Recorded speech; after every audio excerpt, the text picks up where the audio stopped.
তার দলের নেতা কর্মীরা ফ্যামিলিকে ধ্বংস করার জন্য চেষ্টা করছে, হামলা করছে, হামলা করছে, আবার কিসের ফ্যামিলি গার্ডের নামে ভুয়া গানের কথা বলে।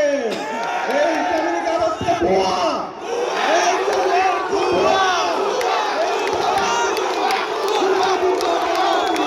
বাংলাদেশের সরকার না, আমরা ফ্যামিলি গার্ড চাই না, আমরা ফ্যামিলির মেম্বার হতে চাই।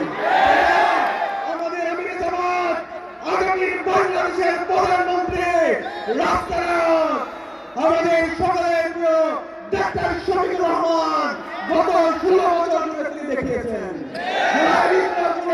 তিনি দেখিয়েছেন কিভাবে শহীদ পরিবারের সদস্য হয়, কিভাবে বাংলাদেশের 18 কোটি মানুষের ফ্যামিলির মেম্বার হতে হয়। সুতরাং এই ফ্যামিলি কার্ডের নামে ভণ্ডামি জুলাই বিপ্লব পরবর্তী এই বাংলাদেশে চলবে না। আমরা একই সাথে দেখতে পেয়েছি এই আজকের যে বাংলাদেশ, আমাদের শহীদদের আত্মত্যাগের মাধ্যমে আজকে আমরা বাংলাদেশ পেয়েছি। এই নতুন বাংলাদেশে জুলাইয়ের শহীদদের আকাঙ্ক্ষা বাস্তবায়ন করার জন্য, জুলাই সনদের আইনি ভিত্তি দেওয়ার জন্য যে গণভোট হচ্ছে, সেই গণভোটে হায়ের পক্ষে ওই নেতার কোন ধরনের ক্যাম্পেইন দেখতে পাই না। দেখেছেন ওই নেতা তার বিভিন্ন ধরনের প্রোগ্রামে বিভিন্ন ধরনের নাটক করে, কিন্তু তার নাটকের মঞ্চে একবারের জন্য আমরা হায়ের ডায়লগ শুনতে পাই না। আমরা বলতে চাই তাহলে কি আপনি সেই ফেসিবাদী কাঠামো, যে ফেসিবাদী কাঠামো হাসিনা রেখে দিয়েছিল গত 54 বছরে, যে কাঠামোর মাধ্যমে চাঁদাবাজি, টেন্ডারবাজি, দুর্নীতি, রাহাজানি তৈরি হয়েছে, সেই কাঠামোটিকে রেখে দিতে চান? দ্রুত আপনার অবস্থান পরিষ্কার করেন। এই জুলাই বিপ্লব পরবর্তী স্বাধীন বাংলাদেশে শহীদদের আকাঙ্ক্ষাকে ধারণ করতে হবে। আজকে যে আপনি বাংলাদেশে আসতে পেরেছেন, আজকে যে আপনি বাংলাদেশে স্বাধীনভাবে কথা বলতে পারছেন, সেটার মূল ক্রেডিট হচ্ছে আমাদের শহীদরা। শহীদদের আত্মত্যাগের মাধ্যমে, জীবন দেওয়ার মাধ্যমে আজকে আমরা নতুন বাংলাদেশ পেয়েছি। সে কারণে জুলাই সনদের আইনি ভিত্তি দেওয়ার জন্য, গণভোটে হারকে বিজয় করার জন্য আপনার অবস্থান পরিষ্কার করতে হবে। এই গণভোটে হার মানে বাংলাদেশ, হার মানে আজাদী, হার মানে শহীদ উসমান হাজি হত্যার বিচার, আর না মানে হলো গোলামি। এই গোলামি আমরা মেনে নেব না। আমরা গত 16 বছর আমরা সবাই মজলুম ছিলাম। ফেসিবাদী সময়ে আমাদেরকে কাজ করতে দেওয়া হয়নি, কিন্তু জুলাই বিপ্লব পরবর্তী 1.5 বছর ধরে আমাদের অবৈধ সুযোগ ছিল। এই 1.5 বছরে আমরা দেখতে চাই, আমরা জানতে চাই আপনারা কি করেছেন।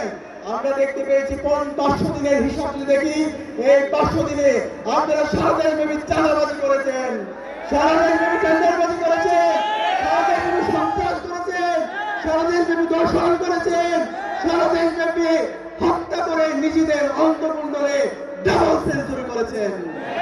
একই সাথে আমরা দেখতে পেয়েছি বাংলাদেশ জামাত ইসলামী গত 16 বছর ধরে ফেসিবাদের বিরুদ্ধে রাজপথে আন্দোলন সংগ্রাম করেছে, জুলাই বিপ্লবে অগ্রণী ভূমিকা পালন করেছে। জুলাই বিপ্লব পরবর্তী 1.5 বছর ধরে বাংলাদেশের রাজনীতি কেমন হওয়া দরকার সেটা পুরো জাতির কাছে হাজির করেছে। জুলাই বিপ্লবকে সবচেয়ে ভালো পালন করেছে বাংলাদেশ জামাত ইসলামী। জুলাই বিপ্লবের প্রত্যেক শহীদের কাছে আমিরে জামাত ডাক্তার শফিকুর রহমান গিয়েছেন, শহীদ পরিবারের কথা শুনেছেন, শহীদদেরকে স্মারক বের করেছেন, শহীদদের আকাঙ্ক্ষার আলোকে বৈষম্যহীন ইনসাফ ভিত্তিক বাংলাদেশ নির্মাণ করার জন্য তিনি কাজ করে যাচ্ছেন। কিন্তু আমরা দেখতে পাই ওই দল বিভিন্ন ধরনের কথা বলে, কিন্তু তাদের এই কথা এবং কাজের মধ্যে আমরা কোনো মিল দেখি না। কথা এবং কাজের মধ্যে যাদের মিল নাই তাদেরকে কি বলা হয়, তাদের কি বলা হয়? সুতরাং সাবধান করছি, এই নতুন বাংলাদেশে যদি রাজনীতি করতে হয়, জুলাইকে ধারণ করতে হবে, শহীদদের আকাঙ্ক্ষাকে ধারণ করতে হবে, গণভোটে হায়ের পক্ষে অবস্থান পরিষ্কার করতে হবে। আগামী যে বাংলাদেশ হবে সেই বাংলাদেশ হবে ইনসাফের বাংলাদেশ। ইতিমধ্যে বাংলাদেশের তরুণরা ইনসাফের পক্ষে অবস্থান নিয়েছে। বাংলাদেশে 5টি ক্যাম্পাসে ছাত্র সংসদ নির্বাচন হয়েছে। ডাকসু, জাকসু, চাকসু, রাকসু, সর্বশেষ জকসুতে ইনসাফের পক্ষে বাংলাদেশের 4 কোটি তরুণরা তারা ইতিমধ্যে অবস্থান পরিষ্কার করেছে।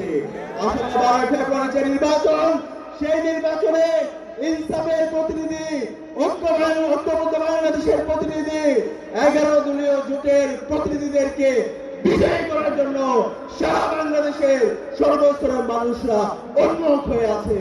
আগামী যে বাংলাদেশ হবে, সেই বাংলাদেশ হবে ইনসাফের বাংলাদেশ। আগামী বাংলাদেশের প্রধানমন্ত্রী হবে মানবিক নেতা, আমাদের অন্যতম জুলাই আন্দোলনের অগ্রনায়ক ডাক্তার শফিকুর রহমান। ইনকিলাব জিন্দাবাদ।